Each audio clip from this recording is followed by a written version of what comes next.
Hi, in this video let me take you through the search bar that we offer on our website. Although you can find the search bar on different pages, right now I'm within resources and the documentation page.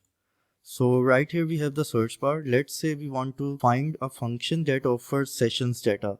So let's type in sessions, or you can type in something like session.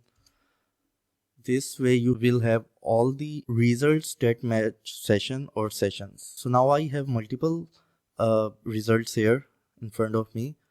What I need to do is, if I'm looking for a function, specifically a function that offers sessions data, then I will need to click doc as in documentation. So these are the functions that offer sessions data.